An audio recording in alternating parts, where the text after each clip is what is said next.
नागरिकता विधेयक की व्याप्ति की समिति कर सकती है। विगत में कई संयुक्त समितियों ने विधेयकों में ऐसे संशोधन किए हैं। श्री किरण रिजिजू जी।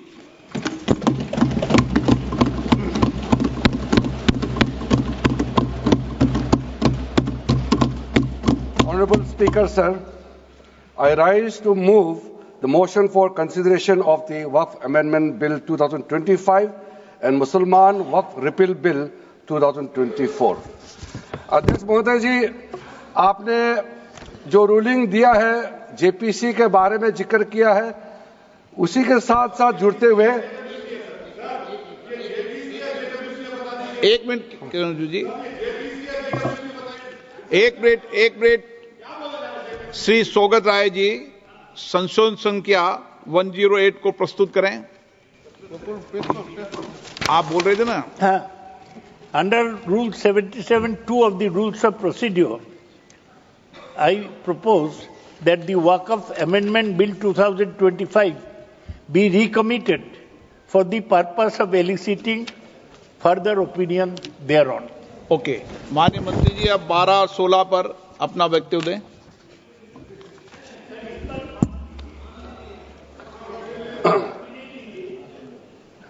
आपका जो जब मैं ओपनिंग करूंगा उसका भी जवाब आएगा और बाकी अमेंडमेंट तो आखिरी में आता ही है।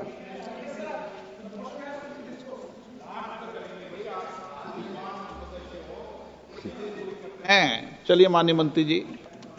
माननीय अध्यक्ष महोदय, हम सबको बहुत डिटेल में जाने का भी आवश्यकता नहीं है। कमेटी के बारे में उसका जिक्र काफी हो चुके हैं, लेकिन मैं इतना कहना चाहता हूं कि जो कमेटी इस बार दोनों सदन लोकसभा राज्यसभा मिला करके ज्वाइंट कमेटी में वक्फ अमेंडमेंट बिल पे जो चर्चा हुई है, आज तक भारत के संसदीय इतिहास में इतना व्यापक रूप से चर्चा, कंसल्टेशन और समय कभी नहीं दिया है। इसलिए मैं जो ज्वाइंट कमेटी में जितने मेंबर्स दोनों सदनों के लोकसभा और राज्यसभा में जो सदस्य उस कमेटी में थे, मेरे तरफ से सरकार की ओर से मैं धन्यवाद देता हूं, अभिनंदन करना चाहता हूं। अध्यक्ष महोदय जी, कुल मिलाकर के 97,27,772 याचिकाएं ऑनलाइन, फिजिकल, मेमोरेंडम के रूप में, रिक्वेस्ट के रूप में और सुझाव के रूप में पूरे तरह से सरकार ने देखा है। वो जेपीसी के माध्यम से हो या डायरेक्ट दिया हो, हमने सब उसको देखा है। इससे बड़ा कभी भी, इससे ज्यादा संख्या में किसी भी बिल के ऊपर में लोगों का याचिकाएं नहीं आया आज तक। कुल मिलाकर के 284 डेलीगेशन ने अलग अलग समुदाय के जो स्टेक होल्डर्स है, उन्होंने कमेटी के सामने में अपने बात को रखा है, सुझाव भी दिया है।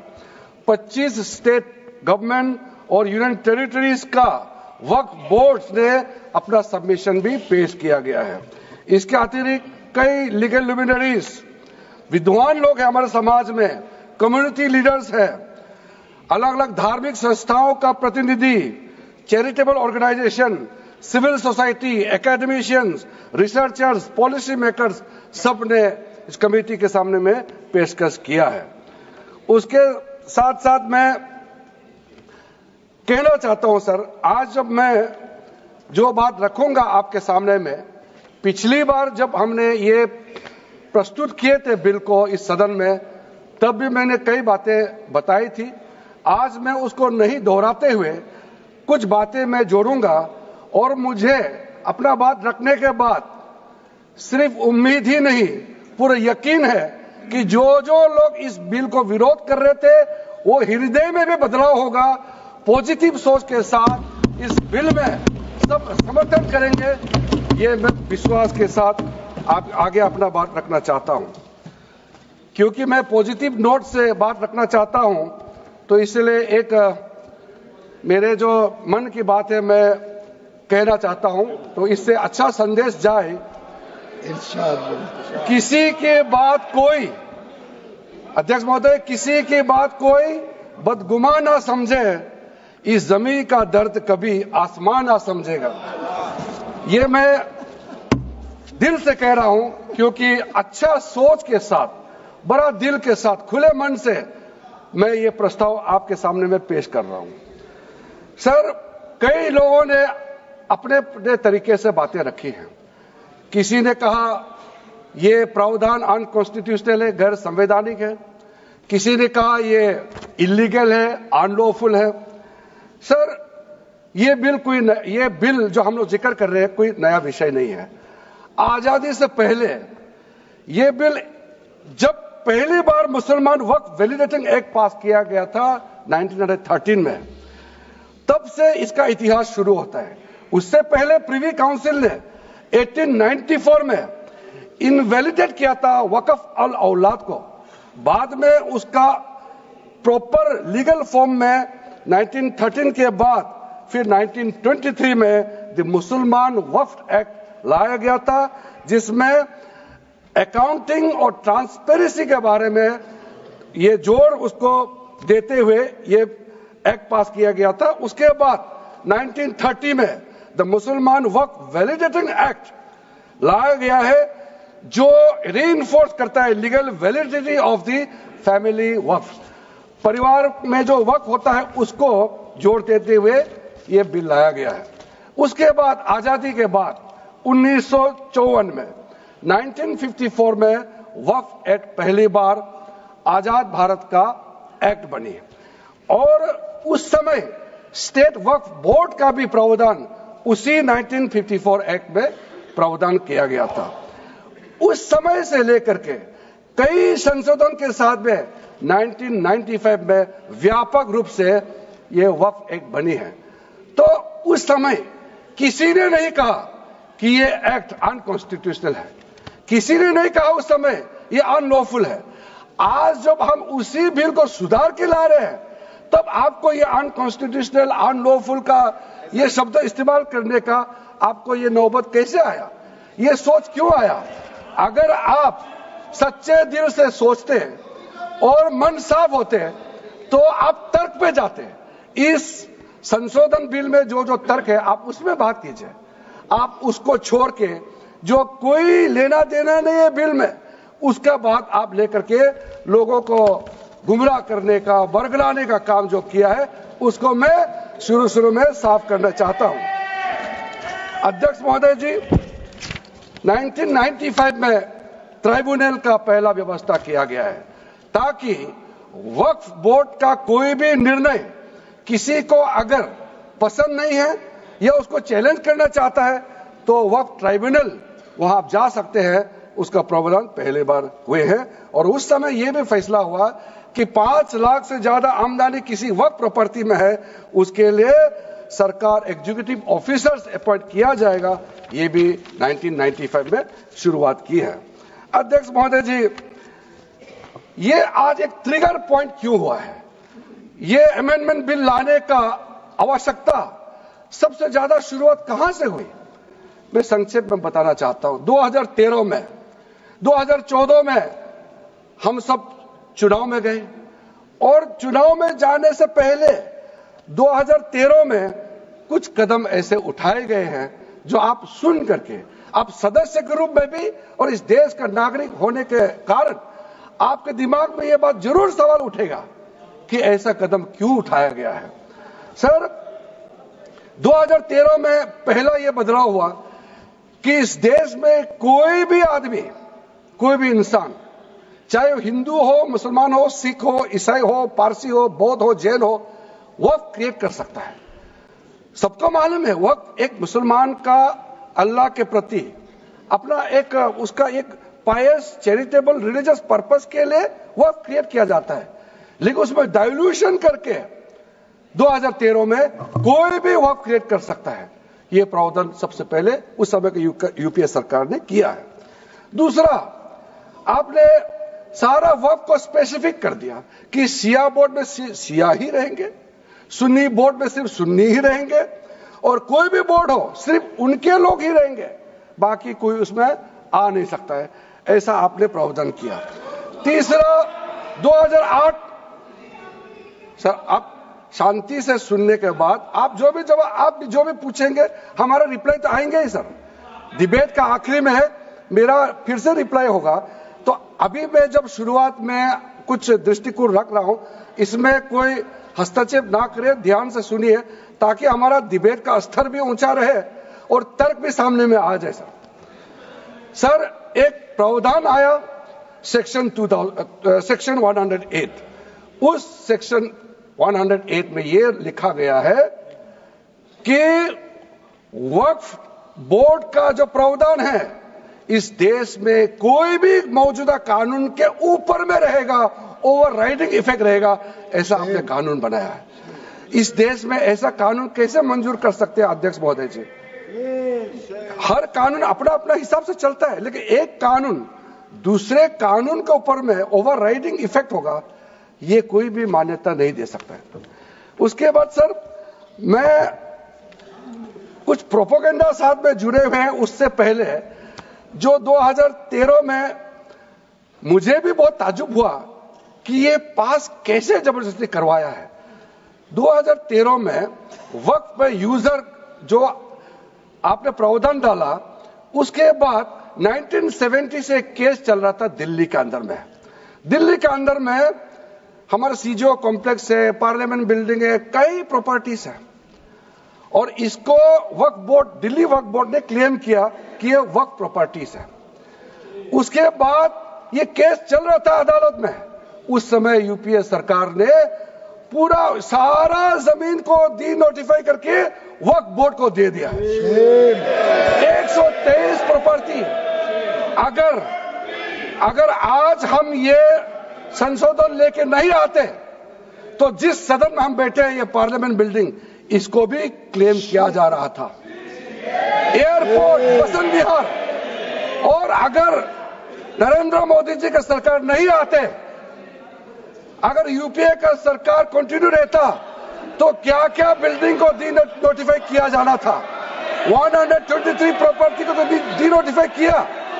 मैं रिकॉर्ड में कह रहा हूं, अपने मन से कुछ नहीं कह रहा हूं, मैं ऑफिशियल रिकॉर्ड का बात बता रहा हूं। अध्यक्ष महोदय, आप काहे को उछल रहे हो? मैं अपने से थोड़ी बोल रहा हूं, जो हकीकत बात को बता रहा हूं। आप आराम से बैठ के सुनिए।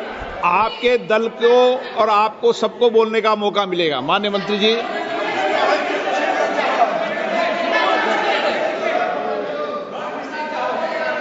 सर मैं फिर से कह रहा हूं, मैं एक शब्द अपने ओर से नहीं कह रहा हूं, जो घटना है, जो हकीकत है, यही कह रहा हूं। इनको इसमें इतना उछालने का, उत्तेजित होने का कोई मतलब ही नहीं है सर। अध्यक्ष महोदय,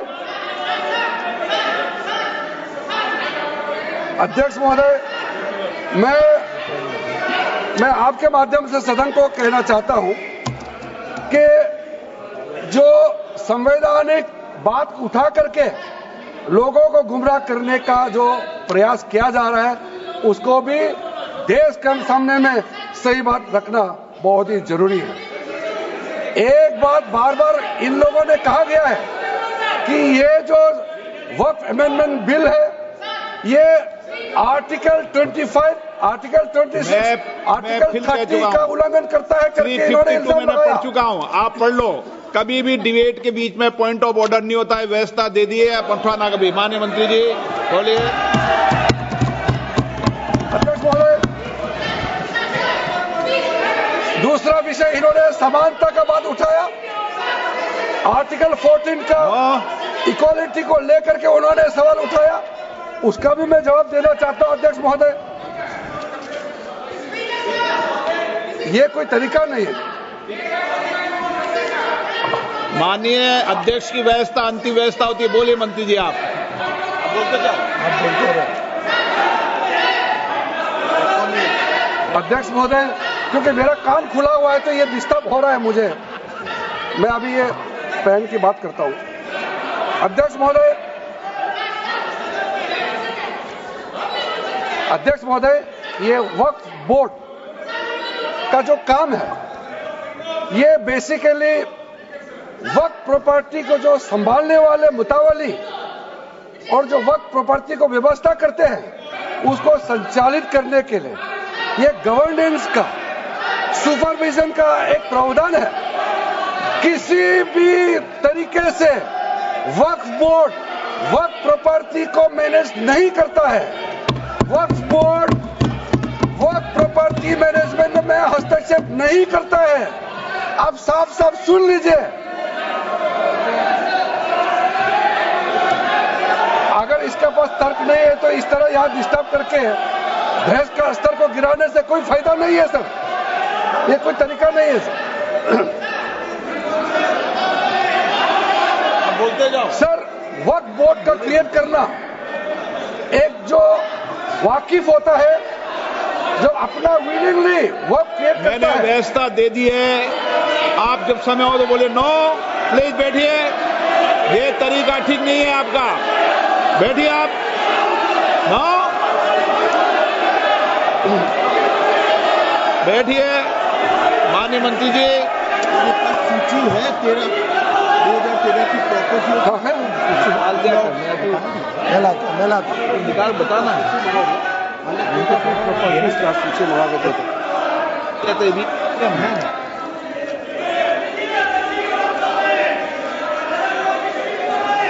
अध्यक्ष महोदय, सबको बोलने का मौका मिलने वाले हैं, तो कम से कम बात को शांति से सुनने के बाद आप अपना बात रखिए। ये कोई तरीका नहीं होता है सर।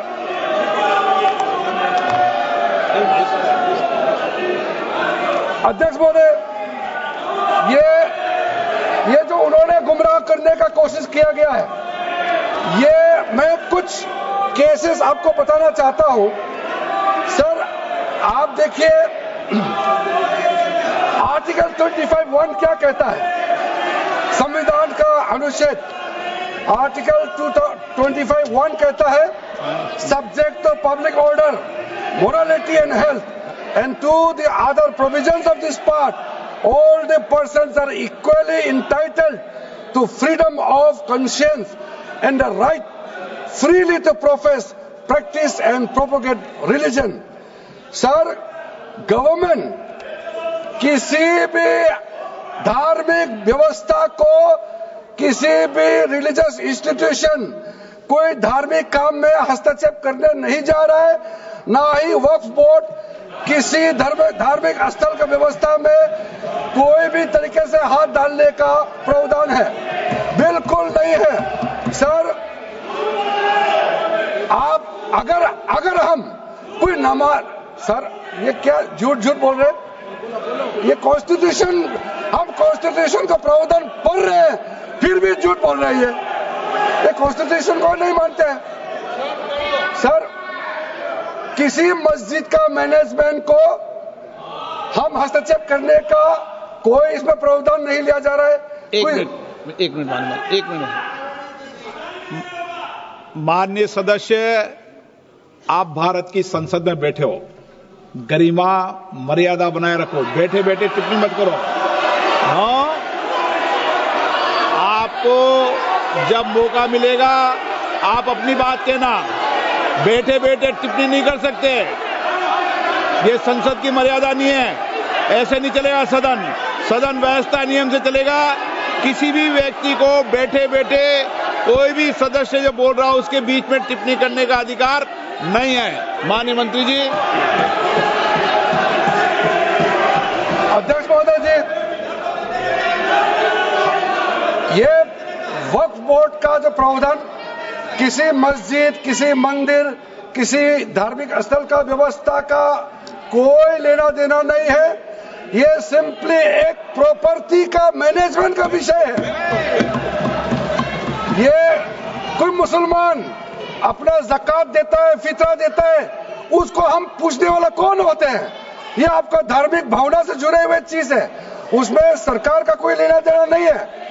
लेकिन ये वक्फ प्रॉपर्टी का मामला है, लेकिन वक्फ प्रॉपर्टी का मैनेजमेंट करता है, मुतवल्लिज करता है।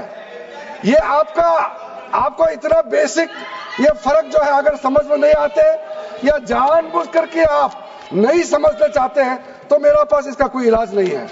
अध्यक्ष महोदय जी, ये आपके माध्यम से मैं फिर से कहना चाहता हूं कि ये सर क्या ये ऐसा बहस नहीं होता है जी। आप लोग का तर्क रखने का समय में बोलिए, ये बीच में कमेंट पास करने से सर हमारा पॉइंट का फ्लो भी बिगड़ता है और आवाज भी ठीक नहीं हो, अब आवाज भी ठीक से नहीं जाएगा। आप क्या चीज को जवाब देंगे सर? इसमें मैं कई ऐसे केसेस है जिसको मैं रेफर कर सकता हूं, लेकिन सदन में 3 केसेस का मैं रेफर करूंगा तो दूध का दूध पानी का पानी हो जाएगा कि ये धार्मिक व्यवस्था से कोई लेना देना नहीं है। आपको मैं पहला एग्जांपल देना चाहता हूं, सैयद फजल पकुया Thangal versus union of India. इसमें क्या केरला हाईकोर्ट का फैसला है। केरला हाईकोर्ट ने कहा the Waqf board is a statutory body, pure and simple, it is not a representative body of the Muslim community. यह हाईकोर्ट का ऑर्डर है। उसके बाद इलाहाबाद हाईकोर्ट का ऑर्डर भी सुन लीजिए, Hafiz Mohammad Zafar Ahmad versus UP central Sunni board of waqf का जजमेंट सुन लीजिए। A mutawalli's right is purely a right of management of the property and is not a proprietary right. The duties of a mutawalli are purely of a secular character. His duties are not of a religious character. इतना clear cut ruling है। तीसरा, तिलकायत श्री गोविंद लाल जी महाराज versus state of Rajasthan. इसमें high court ने क्या कहा, supreme court ने क्या कहा, right to manage the properties of the temple. अब देखिए मंदिर का भी इसमें एग्जांपल लिया गया है। Right to manage the properties of the temple is purely a secular matter and can not be regarded as a religious practice. Properties of temple नहीं, टेम्पल का जो प्रॉपर्टी है। उसी प्रकार से आप बार बार कहना कि मुसलमानों का अधिकार में गैर मुसलमान कैसे आ रहा है, ये तर्क ही नहीं बनता है। आप ये आज से ये बात बोलने के लिए बंद कीजिए। सर 2013 में जो काम किए गए हैं उसमें मैं एक चीज जिक्र करना चाहता हूं। इलेक्शन आने वाला था, बहुत ही कम दिन बच गए थे, इलेक्शन कोड ऑफ कॉन्डक्ट लगने ही वाला था।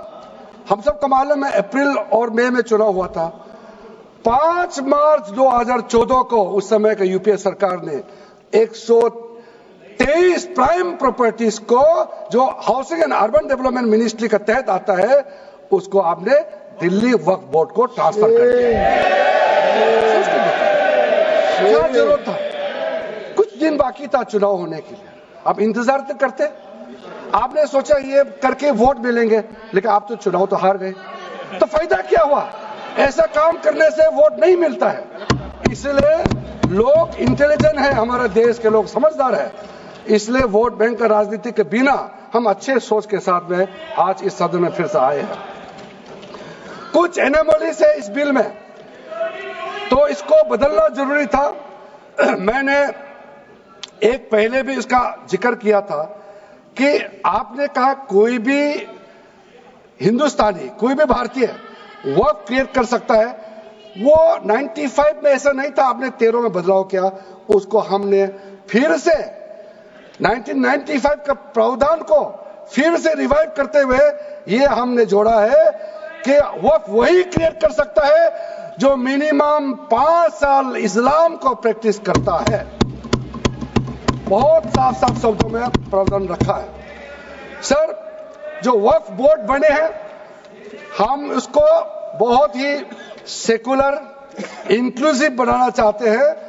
आपका पुराना प्रावधान को हटा करके अब हमने कहा है कि वक्फ बोर्ड में शिया भी रहेंगे, सुन्नी भी रहेंगे, बोहरास भी रहेंगे, आगा खानिस भी रहेंगे, मुसलमानों में जो बैकवर्ड है, पिछड़े लोग हैं वो भी रहेंगे, और साथ साथ में महिला भी रहेंगे और एक्सपर्ट नॉन मुस्लिम भी रहने का प्रावधान रखा गया है।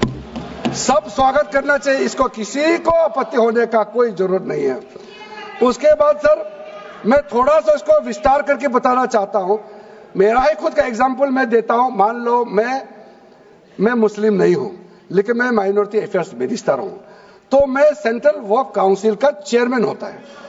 तो मेरे होने के बावजूद उसके बाद टोटल 4 नॉन मुस्लिम हो सकता है वक्फ काउंसिल में मेंबर, और उसमें मैक्सिमम 4 नॉन मुस्लिम के साथ साथ में 2 महिला कंपलसरी है। 2 महिला होना ही चाहिए सर। उसके बाद सर स्टेट अभी आप पूरा वक्फ बोर्ड देख लीजिए, महिला कहाँ है? महिला को भी रखा ही नहीं है, वो सिर्फ बातें करते हैं। सर 22 सर मैं स्पेसिफिक बताना चाहता हूं। सेंट्रल वक्फ काउंसिल में टोटल 22 मेंबर्स में 4 नॉन मुस्लिम से ज्यादा मेंबर नहीं हो सकते हैं। एक्स ऑफिशियो के पद को मिला करके 3 मेंबर ऑफ पार्लियामेंट होगा। मेंबर ऑफ पार्लियामेंट तो किसी धर्म का हो सकता है। जब इलेक्शन करते हैं तो कोई भी धर्म का मेंबर ऑफ पार्लियामेंट या एमएलए बन सकते हैं। सर 10 मेंबर मुस्लिम कम्युनिटी से होगा, 2 फॉर्मर जजेस होंगे सुप्रीम कोर्ट और हाई कोर्ट के, 1 advocate of national eminence member रहेंगे, 4 persons of national eminence from various field. ये तो कई कमिटियों ने इसको सिफारिश किया है। और एडिशनल सेक्रेटरी या joint secretary to the government of India उसमें रहेंगे। आउट ऑफ 10 मुस्लिम मेंबर्स 2 महिला अनिवार्य है, ये हमने प्रावधान रखा है। और स्टेट बोर्ड में आउट ऑफ 11 मेंबर्स 3 से ज्यादा नॉन मुस्लिम नहीं हो सकता है। एक्स ऑफिसर को मिलाकर के 1 chairperson, 1 MP, 1 MLA, 4 members from Muslim community, 2 members with professional experience, 1 member of Bar Council and Joint Secretary to the state government dealing with work matters. Out of 4 Muslim members, 2 shall be women. ये हमने रखा है ताकि हमारे बहनों को किसी तरीके से दरकिनार नहीं कर सके। वक्फ एक्ट सर हमने जो नया प्रावधान रखा है उसमें जितना भी जो आर्बिट्रेरी प्रोविजन जो जरूरी नहीं था उसको हमने सामान्य रूप से देश में और जितना कानून है उसको मिलाते हुए मुख्य रूप से ट्रांसपेरेंसी इन वक्फ मैनेजमेंट, सर्वे को अपडेट करने के लिए जो पहले इनसफिशिएंट प्रोविजन था इसमें वक्फ लैंड रिकॉर्ड्स वगैरह में महिलाओं का इनहेरिटेंस राइट्स, बच्चों का राइट और साथ साथ में कई हजारों केसेस पेंडिंग है ट्राइब्यूनल और कोर्ट्स में, उसको सेटल करने के लिए जो आज लगभग 10,000 से भी ज्यादा केसेस जो पेंडिंग था और कुछ सालों के अंदर में 13 से 30,000 केसेस पेंडिंग हो चुके हैं, उसको सरलता से सुलह करने के लिए हमने रास्ता खोजा है। एक चीज बार बार आप लोग कहते हैं, हमारे पक्ष के लोग हो या उस साइड के पक्ष के लोग हो या जो सदन से बाहर है, वो एक वक्तव्य देते रहते हैं, मैं उसको सुधारना चाहता हूं। ये कहते हैं कि हमारा देश में लैंड बैंक जो है वक्फ बोर्ड के पास 3rd लार्जेस्ट है। पहला रेलवे, इंडियन रेलवे, फिर इंडियन आर्मी मतलब इंडियन डिफेंस का, और फिर कहता है वक्फ बोर्ड के पास जमीन है। मैं उसको सुधारना चाहता हूं। सर आप भी तो ट्रेन में चलते हैं, हम लोग भी ट्रेन में चलते हैं, हजारों किलोमीटर ट्रेन का पटरी लगा हुआ है, स्टेशन बना हुआ है। वो ट्रेन का पटरी लगा हुआ है, वो रेलवे का प्रॉपर्टी थोड़ी है, ये तो देश का प्रॉपर्टी है, हम लोग सब चलते हैं उसमें। इसको आप कैसे लगा सकते हैं कि रेलवे के पास इतना है, वक्फ बोर्ड के पास इतना है? वो देश का प्रॉपर्टी है। हमारा डिफेंस के पास कहता है कि 2nd लार्जेस्ट है। डिफेंस के पास जो भी लैंड है, जहां ट्रेनिंग करता है, जहां वो रहता है, या बॉर्डर एरिया में जितना डिफेंस लैंड है वो देश का रक्षा के लिए है। उसको आप कैसे वक्फ प्रॉपर्टी के साथ आप तुलना कर सकते हैं। वक्फ प्रॉपर्टी प्राइवेट प्रॉपर्टी होता है सर। तो इसलिए दुनिया में सबसे ज्यादा वक्फ प्रॉपर्टी हिंदुस्तान में है। सिर्फ हमारा देश में ही नहीं, दुनिया का सबसे बड़ा और सबसे ज्यादा वक्फ प्रॉपर्टी हिंदुस्तान में है। तो फिर ये क्यों है 60 साल तक आप सरकार में रहे हैं, हमारे देश में मुसलमान इतना गरीब क्यों है? जब दुनिया का सबसे ज्यादा वक्फ प्रॉपर्टी हमारा देश में है, तो हमारे गरीब मुसलमानों का पढ़ाई के लिए, मेडिकल ट्रीटमेंट के लिए, स्किलिंग के लिए, इनकम जनरेशन के लिए क्यों काम नहीं हुआ आज तक बताइए? ये दुनिया का सबसे बड़ा वक्फ प्रॉपर्टी अगर हिंदुस्तान में है, तो उस प्रॉपर्टी से गरीबों का उत्थान के लिए, लोगों का भला के लिए अगर ये सरकार नरेंद्र मोदी जी के नेतृत्व में गरीब मुसलमानों के लिए काम कर रहा है, तो इसमें आपत्ति क्यों होना चाहिए आप लोग बताइए?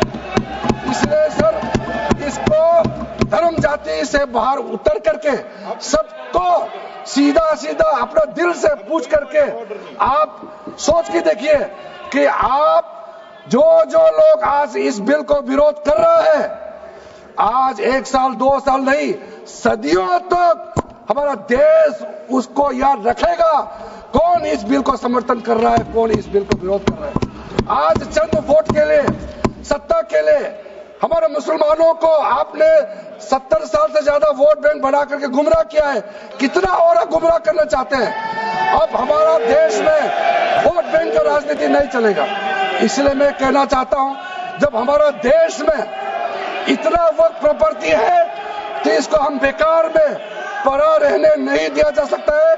गरीब मुसलमानों के लिए, आम मुसलमानों के लिए इस्तेमाल करना ही पड़ेगा। उसके लिए आज का ये वक्फ संशोधन बिल जरूरत है। अध्यक्ष महोदय जी, हमारे अपने वामसी पोर्टल में, हमारे मंत्रालय के वामसी पोर्टल में हमने रिकॉर्ड देखा है। सचर कमेटी जो आपने बनाया है 2006 में, उन्होंने भी ये बारे में काफी डिटेल में जिक्र किया हुआ है।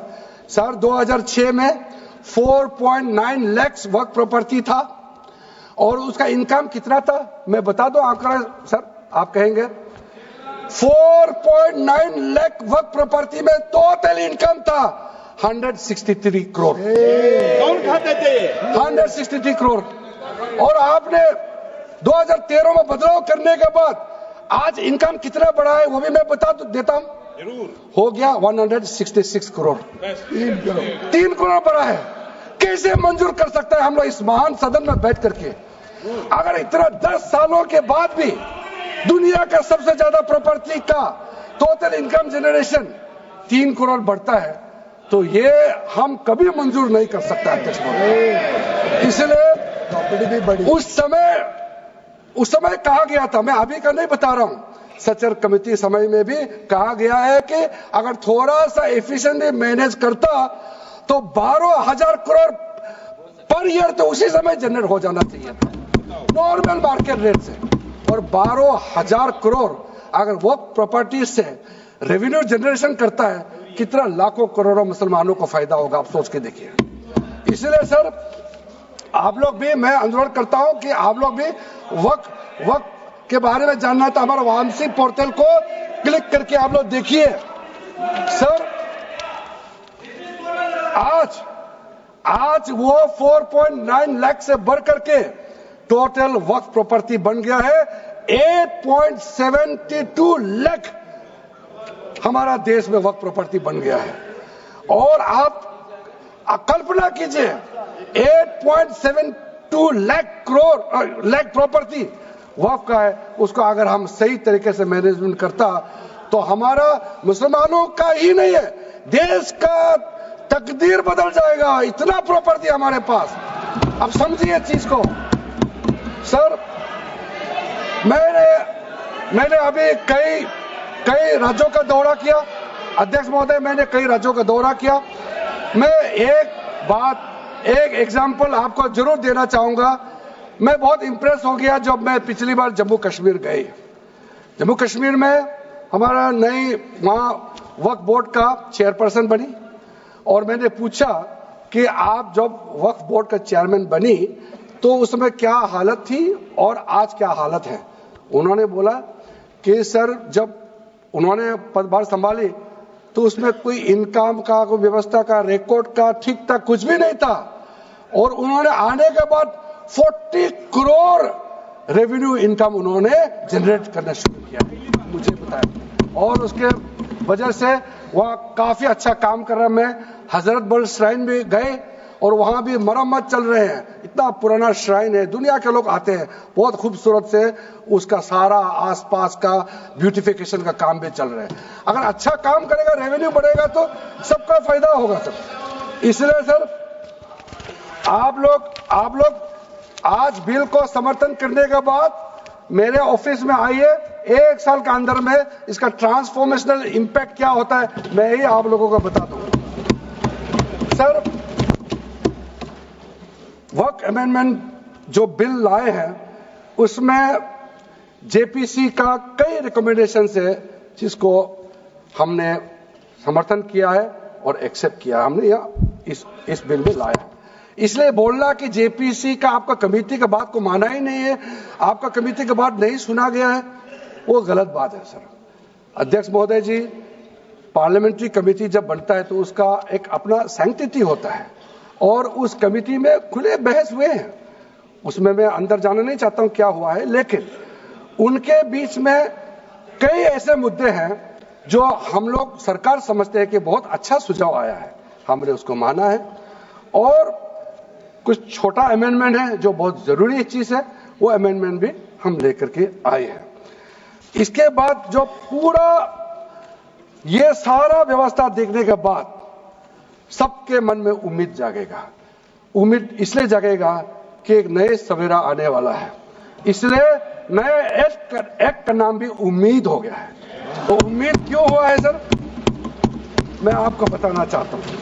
ये जो unified Waqf management, empowerment, efficiency and development, full form उम्मीद है, इसका रखने का पीछे कारण है सर। ये उम्मीद क्यों है, अब ये यूनिफाइड वक्फ मैनेजमेंट पूरा रजिस्ट्रेशन से लेकर के म्यूटेशन, इंक्रोचमेंट का विषय, सर्वे, कलेक्टर का रोल, सारा विषय को मिला करके मैनेजमेंट का पूरा सिस्टम को ही बदलने के लिए हमने काम शुरू किया है। उसके बाद एम्पावरमेंट, कैसा एम्पावरमेंट होने वाला है, मैंने पहले भी जिक्र किया, मुसलमानों में भी जो शियास हैं, सुन्नीस हैं, बोहरास, आकाकानीस, पसमानदा मुस्लिम्स है जिसको बैकवर्ड माना जाता है, और विशेष करके महिलाएं और बच्चों के लिए जो हमने प्रावधान रखा है, तो ये मुसलमान का कम्युनिटी के अंदर में इतना जोरदार स्वागत हो रहा है। अध्यक्ष महोदय, यहां में कुछ मेंबर विरोध जरूर कर रहे हैं, लेकिन मैं कुछ मेंबर को मेरे घर में मैं न्योता देना चाहता हूं, और जो मुस्लिम डेलीगेशन मेरे घर में आ रहे हैं, स्वागत कर रहे हैं इस बिल को, उसका भी नजारा आप लोग देख लीजिए, आपका सोच बदल जाएगा। आपको नहीं मालूम मुसलमानों में कितना भयंकर समर्थन कर रहा है इस बिल को लेकर के, आप लोग को मालूम ही नहीं है। करंट अंदर में गरीब मुसलमानों का तो संदेश बार बार आ रहा है कि जल्दी पास कीजिए इस बिल को, इसलिए आप लोग संदेह में मत रहिए। एफिशिएंसी को हमने बढ़ाने का काम किया है, टेक्नोलॉजी का उपयोग करते हुए सेंट्रलाइज्ड डेटाबेस होगा, डिजिटल पोर्टल होगा, कोई छुप के अंधेरे रातों में वर्क क्रिएट नहीं कर सकता है, इसका पूरा रजिस्ट्रेशन का प्रावधान है, ट्रैकिंग होगा, निगरानी रखा जाएगा, कंप्लायंस का प्रावधान है, और जो मैनुअल हाथों से जो गलत होगा उसका भी करेक्शन करने का प्रावधान है, ब्यूरोक्रेटिक डिले होता है उसका भी समाधान हमने पूरा बिल में तरीका बना के रखा हुआ है, और आखिर में इसका ऑडिट प्रॉपर होना चाहिए, तो ऑडिट का भी प्रावधान हम लोग राज्य सरकार को ऊपर में छोड़ा है, क्योंकि आखिर तो सर ये सारा प्रॉपर्टी का अथॉरिटी राज्य सरकार का है, बोर्ड का अपॉइंटमेंट भी राज्य सरकार को करना है, केंद्र सरकार का कोई रोल नहीं है, लैंड स्टेट सब्जेक्ट है, सारा राज्य सरकार को ही करना है। इसलिए राज्य सरकारों को हम फुल अथॉरिटी देने के साथ साथ हमारा जो मंत्रालय है वो ऑनलाइन हमेशा जुड़ा रहेंगे कि जो वक्फ प्रॉपर्टी क्रिएट किया गया है उसका स्टेटस है वामसी पोर्टल से मिला करके हम लगातार टच में रहेंगे। इसलिए कोई इसमें ये नहीं सोचना है कि सेंट्रल गवर्नमेंट कोई एक्स्ट्रा पावर हड़पने जा रहा है क्या, बिल्कुल सोचने का नहीं है। ये टोटली स्टेट गवर्नमेंट का अधीन है और राज्य सरकारें ही इसका निगरानी में आगे काम करना है। उसके बाद सर जो पर्पस के लिए वक्फ क्रिएट किया जाता है, बेसिकली 3 पर्पस होता है, रिलीजियस, चैरिटेबल एंड पायस। उसका हो रहा है कि नहीं हो रहा है, और इनकम जनरेशन खास करके जो वेलफेयर काम है उसका हो रहा है कि नहीं हो रहा है, इसका भी इफेक्टिव गवर्नेंस का प्रावधान हमने रखा हुआ है। और साथ साथ सर मैं आपको इस उम्मीद के साथ साथ ये कहना चाहता हूं कि जो रिफॉर्म्स हमने जो लाए हैं और साथ साथ में जो प्रावधान कुछ बदलाव हमने आपको बहुत शॉर्ट में बताया, क्योंकि डिटेल में तो मैं रिप्लाई तो करूंगा ही, इसमें अगर आपको लगता है कि हमको अगर इनकम जनरेशन करने के लिए वक्फ प्रॉपर्टी को बेहतर इस्तेमाल करने के लिए क्या करना चाहिए, जब हम इसका सबऑर्डिनेट लेजिस्लेशन के माध्यम से रूल्स बनाएंगे, आपका सुझाव हम खुले दिल से स्वागत करेंगे। क्योंकि आखिर तो प्रॉपर्टी देश का है, किसी का भी हो, उसको अगर अच्छा से चलाना है तो आप सुझाव देंगे तो हम तो पूरा वेलकम करेंगे उसमें। इसलिए आज मैं मेंबरों के साथ साथ जो कई दरगाह है, कई मस्जिद के इमाम है, कई लोग जो मुझे मिले, उन्होंने भी बहुत अच्छा सुझाव दिया है। उसको डिटेल में मैं यहाँ कहना नहीं चाहता हूँ, लेकिन हम रिकॉर्ड में रखा है, कई अच्छे अच्छे सुझाव हमारे पास आए हैं, वो भी हमने नोट करके रखा है। एक इंपॉर्टेंट पॉइंट को मैं अब आपके सामने भी रखना चाहता हूं। ये जो हमने एक डेफिनेशन में जो बदलाव लाया है, इस डेफिनेशन में बदलाव का सबसे बड़ा मतलब यह है कि मुसलमानों में भी जो वक्फ के अंदर में अपना प्रॉपर्टी, वक्फ प्रॉपर्टी इस वक्फ बोर्ड के प्रावधान से गवर्न करना चाहते हैं, मोस्ट वेलकम है। अगर वो ट्रस्ट के माध्यम से अपना प्रॉपर्टी का अलग तरीके से वक्फ करना, वो चलाना चाहता है, मैनेज करना चाहता है, उसके लिए भी छूट दिया गया है। तो इसमें जो आप लोग बार बार कहते हैं कि वक्फ बोर्ड में गैर मुसलमान कैसे आ रहा है, इसका मैं छोटा सा एग्जांपल देना चाहता हूं। अभी हम लोग किसी धर्म, किसी जाति का हिसाब से तो हम एमपी नहीं बने हैं, हम तो ऐसे सिटीजन होकर के एमपी बने हैं। तो अगर मेरा कॉन्स्टिट्यूंसी वाला हमको कहेंगे कि किरण रिजिजू मेरा यहाँ नहीं आ सकता है, हमारा धर्म और तुम्हारा धर्म अलग है, तो कैसे होगा? मैं तो एज एमपी, मेरे पास अथॉरिटी है, मैं जा सकता हूँ।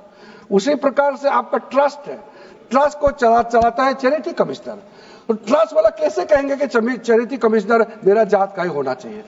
चैरिटी कमिश्नर तो गवर्नेंस को संभालने के लिए है, चलाता तो ट्रस्ट है। उसी प्रकार से आप कैसे कह सकते हैं कि मेरा वक्फ प्रॉपर्टी को देखने के लिए वक्फ बोर्ड में गैर मुसलमान नहीं हो सकता है? आप कैसे कह सकते हैं?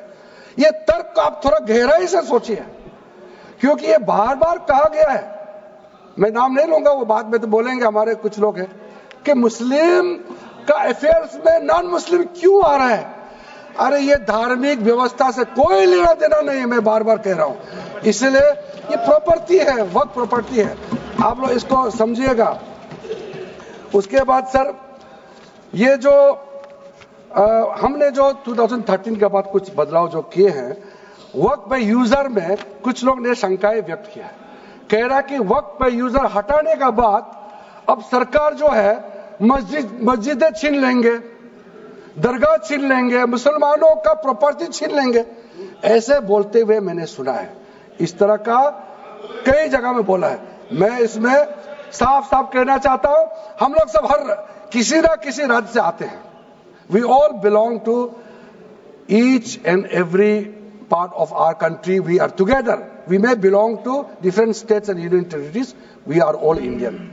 ये अथॉरिटी राज्य सरकार को हमने कैसे दिया? जो प्रॉपर्टी वक्फ यूजर को हम लोगों ने हटाने के बाद ये प्रावधान सुरक्षित किया है, ऑथोराइज किया स्टेट गवर्नमेंट को कि जो प्रॉपर्टी रजिस्टर्ड हो चुके हैं, जब नमाज पढ़ते हैं, रजिस्टर्ड है, डॉक्यूमेंट है, उस पे कोई हस्तक्षेप नहीं होगा। ये कानून प्रोस्पेक्टिव है, रेट्रोस्पेक्टिव नहीं है। ये आप लोग बहुत क्लियर से सुन लीजिए। ये किसी का जमीन छीनने का कानून नहीं है।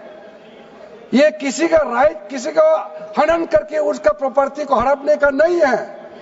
राज्य सरकारों को अधिकार दिया गया है कि जो ऑलरेडी रजिस्टर्ड है उसका तो कोई डिस्प्यूट नहीं है, लेकिन जो डिस्प्यूटेड है, जो कोर्ट में पेंडिंग है, उसको हम यह कानून बना के कैसे हटा सकते हैं? कोर्ट का पावर को तो हम ले नहीं सकते सर। इसलिए यहां बार बार ये लोग माइक बजा बजा करके झूठ 100 बार भी बोलो, कुछ होने वाला नहीं है। सिटीजनशिप अमेंडमेंट बिल जब लाया गया था, वही लोग हैं जिन्होंने कहा था कि सिटीजनशिप अमेंडमेंट बिल पास होकर एक्ट बन जाएगा तो मुसलमानों का हक छिन जाएगा, उनका नागरिकता खत्म हो जाएगा। आज सीए लागू हो गया, बताइए किसी मुसलमान का अधिकार छीना है? किसी मुसलमान का नागरिकता छीना है? बताइए, क्या आप माफी मांगेंगे? आपने देश भर में घूम घूम कर झूठे बातें फैलाया, आज आप साबित हो गया कि आपने झूठ बोला था, लेकिन आज आप माफी मांगने का भी हिम्मत नहीं रखते हैं। जिगर थाम के आप लोग सुनिए, ये आप आज दोबारा आप मिसलीड करेंगे, गलत बातें करेंगे तो फिर मुंह खाना पड़ेगा आपको। फिर कोई और बिल लेके आएंगे, फिर मैं आपका पर्दाफाश करेंगे फिर से। इसीलिए सर हम लोग तर्क पे जाइए, पॉइंट पे जाइए। इसलिए दूसरा, महिलाओं के लिए अध्यक्ष महोदय जी, क्योंकि फैमिली में पुरुष महिला सब होते हैं, तो इसमें हमने एक सिंपल प्रावधान रखा है कि एक कोई भी मुसलमान जब वर्क क्रिएट करता है, सबसे पहले उस परिवार में जो महिला का अधिकार है उसको सुनिश्चित करके ही आप वर्क क्रिएट कर सकते हैं। नहीं तो पहले ऐसा होता था, वर्क क्रिएट कर दिया, आपका बच्चों का अधिकार खत्म हो गया, महिला का अधिकार खत्म हो गया। आप वर्क उसी प्रॉपर्टी को क्रिएट कर सकते हैं जो आपका हकदार है, जो आपका 100% हिस्सा है, उसी को ही आप वर्क क्रिएट कर सकता है। बच्चों का और महिला का अधिकार नहीं छीन सकता है।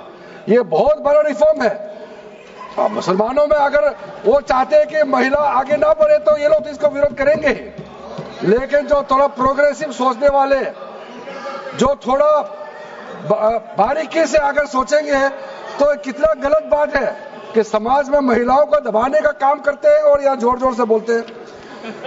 अध्यक्ष महोदय जी, सारा मैनेजमेंट जो सरकार का जमीन या प्राइवेट का जो जमीन है, इसका कलेक्टर को इन्होंने कमेटी के माध्यम से सुझाव किया है कि हर चीज कलेक्टर को क्यों ऑथोराइज किया गया है। तो कमेटी के बात को माना है कि कलेक्टर से ऊपर कोई भी अधिकारी, कलेक्टर से ऊपर जो अधिकारी है वो देखेंगे सरकारी जमीन और कोई डिस्प्यूट है वक्फ बोर्ड के साथ या किसी मुतावली के साथ डिस्प्यूट है, उसका जांच कलेक्टर के ऊपर अधिकारी करेंगे। ये कमेटी ने सुझाव दिया था और उसी को मान करके आज इस सदन में पेश किया जा रहा है। एक महत्वपूर्ण सुझाव हम लेके आ रहे हैं, अमेंडमेंट लेके आ रहे हैं, इसमें मैं मानता हूं कोई विरोध नहीं करेगा। ये इसमें शुरू में छूट गया था, मैं सर खुले दिल से आपको कहना चाहता हूं, लेकिन बहुत सोच समझ के साथ ये प्रावधान अमेंडमेंट हम लेके आ रहे हैं कि जब आप वक्फ प्रॉपर्टी क्रिएट करेंगे तो ऐसा नहीं होना चाहिए कि आप ट्राइबल एरिया में जाकर के आदिवासी का जमीन को आप वक्फ क्रिएट कर दें, ये नहीं होना चाहिए। इसलिए हमारा देश के आदिवासियों का संरक्षण को ध्यान में रखते हुए शेड्यूल 5 और शेड्यूल 6 में आप वक्फ प्रॉपर्टी क्रिएट नहीं कर सकते हैं। ये एक महत्वपूर्ण अमेंडमेंट लेकर आया है। डिटेल में अब आगे अध्यक्ष महोदय आपको मैं बताऊंगा। वक्फ ट्राइब्यूनल के बारे में सर मैं संक्षेप में, अभी फ्लोर खुलने वाले हैं, मैं आपके हाथ फ्लोर छोड़ने वाले हैं, तो मेरा जो वाइंड अप को आप ध्यान से सुन लीजिए। जो ट्राइब्यूनल है, ट्राइब्यूनल में 2 मेंबर का हमने प्रस्ताव रखा था, तो कमेटी ने कहा कि 2 मेंबर ठीक नहीं है, इसमें 3 मेंबर होना चाहिए। ये प्रस्ताव भी मंजूर किया गया है। तो वक्फ ट्राइब्यूनल में 3 मेंबर होगा फिक्स टेन्योर का साथ, और उसमें आज टोटल लिटिगेंट्स 14,417 केसेस है। आप सोच के देखिए, तो ट्राइब्यूनल में जल्दी जल्दी केस डिस्पोज हो, 3 मेंबर्स का ट्राइब्यूनल बनाया गया है। उसके बाद में उसका टेन्योर को फिक्स किया गया है। उसके बाद में जो एक बहुत स्ट्रिंजेंट प्रोविजन था, पहले ऑटोमेटिक अपील करने का राइट नहीं था, स्पेशल रिव्यू पिटीशन ही कर सकते थे ट्राइब्यूनल के ऑर्डर के बाद। तो आज हमने एक अच्छा सोच के साथ खुला मन से ये कहा है कि अब अगर आप वक्फ बोर्ड का निर्णय से खुश नहीं है, वक्फ ट्राइब्यूनल का निर्णय से खुश नहीं है, तो आप अदालत जा सकते हैं। ये रास्ता भी हमने खोल दिया है। उसके बाद सर कंट्रीब्यूशन, एनुअल कंट्रीब्यूशन, ये भी आपका ही सुझाव था कमेटी वालों का कि जो कंट्रीब्यूशन देते हैं वक्फ बोर्ड मुतावली जो देते हैं उसको घटाना चाहिए, तो उसको 7% से 5% घटा दिया है, ताकि ज्यादा पैसा आप चैरिटेबल पर्पस के लिए खर्चा कर सके। तो अच्छा, जो प्रॉपर्टी मैनेज करता है वो तो सरकार को शाबाशी देंगे। उसके बाद एक बहुत ही महत्वपूर्ण प्रावधान है जो हमको रखना पड़ा, आपने लॉ ऑफ लिमिटेशन को इस वक्फ बोर्ड का प्रावधान से हटा दिया था, इसको हमने लगाया है। तो अब तो मालूम है the limitation act of 1963 will now apply to the work property claims from the date of commencement of this act, aiming to reduce prolonged litigation। ये बहुत बड़ा मैं मानता हूं एक कदम उठाया है। और जो सेक्शन 40 सबसे ड्रैकोनियन प्रोविजन इस एक्ट में था, तो सेक्शन 40 था। सेक्शन 40 के तहत वक्फ बोर्ड, आप लोग बार बार कहते हैं ना, ये ऐसा नहीं है, ऐसा ही है। सेक्शन 40 में किसी भी जमीन को आप वक्फ प्रॉपर्टी डिक्लेयर कर देता था, वो प्रॉपर्टी को हमने हटा दिया है। वो कोई भी जमीन को वक्फ प्रॉपर्टी डिक्लेयर करके फिर किसी गरीब के लिए नहीं करना है। वो लोग, कुछ लोग, चंद लोग अपने के लिए, अपने फायदा के लिए इस्तेमाल करते हैं। ओवैसी मैं तो नाम नहीं लूंगा, लेकिन सर ये प्रावधान को इतना मिसयूज हुआ, इसलिए तो इतना लाखों प्रॉपर्टी का संख्या बढ़ गई। अब किसी प्रॉपर्टी को कैसे आप क्लेम कर सकते हैं? इसलिए इस सेक्शन 40 की वजह से, अध्यक्ष महोदय जी, इस सेक्शन 40 की वजह से कई मुद्दे इस देश में आया है। आज पूरा हमारा देश का क्रिश्चियन कम्युनिटी, जो कैथोलिक चर्च काउंसिल के लोग, भारत चर्च ग्रुप के लोग, केरला में हो या देश भर में, आज पुकार के क्यों कह रहा है कि वक्त संशोधन बिल जल्दी पारित होना चाहिए। वो इसलिए कि सेक्शन 40 का मिसयूज होता था। सर आप सोचिए, केरला का एमपी, तमिलनाडु का एमपी लोग तो सोचिए, अगर आपने गलती से इस बिल का विरोध कर दिया तो आप क्या विरोध झेलना पड़ेगा बाहर में। आप कल्पना कीजिएगा अभी से, आप सोचिए।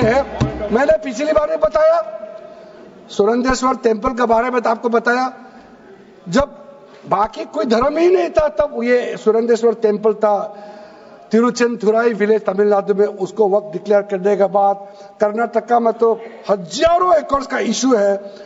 फिर सर हरियाणा में जतलाना विलेज यमुनानगर में सिख गुरुद्वारा का जो जमीन है, कभी वहां मस्जिद भी नहीं था, कभी वहां मुस्लिम का सेटलमेंट का भी रिकॉर्ड नहीं था, उसको भी वक्फ डिक्लेयर कर दिया था। उसी प्रकार से केरला का मुनम्बम का जो इशू है, वो तो अभी सब जान ही रहा है कि 600 क्रिश्चियन फैमिलीज का जो जमीन को वक्फ बोर्ड ने वक्फ डिक्लेयर कर दिया है, चर्च का भी कर दिया, और आगे जाने का रास्ता भी बंद कर दिया था। अगर हम ये बिल पारित कर दिया, उसका अपना जमीन वापस मिल जाएंगे गरीबों का, किसानों का। ऐसे चीजों में आप लोग भी समर्थन करना चाहिए। मैं तो मानता हूं कि अभी भी देर नहीं हुआ, अभी भी आप जिद पे राजनीतिकरण करके आप अड़े रहे, आप मुश्किल में फंसने वाले हैं। विशेष करके हमारे कांग्रेस वालों को मैं कहना चाहता हूं, और बाकी हमारे साथी दल है कांग्रेस के झांसे में ना आए, आपको भी डुबा देंगे ये लोग। इस बिल को विरोध करके बहुत बड़ा नुकसान होने वाला है। आप ध्यान से सुनिए अध्यक्ष महोदय।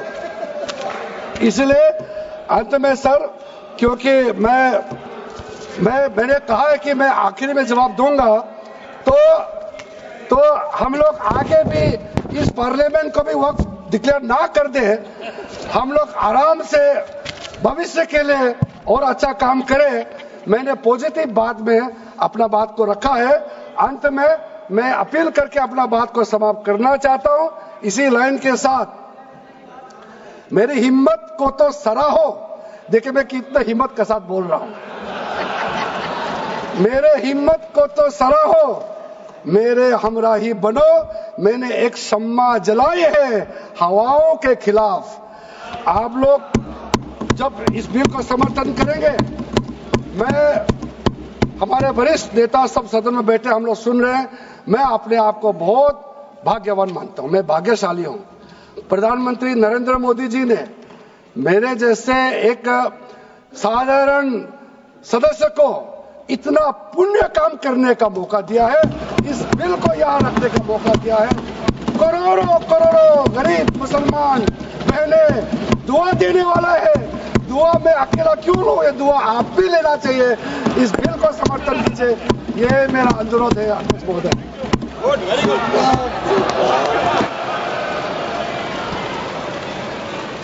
श्री गौरव गोगोई।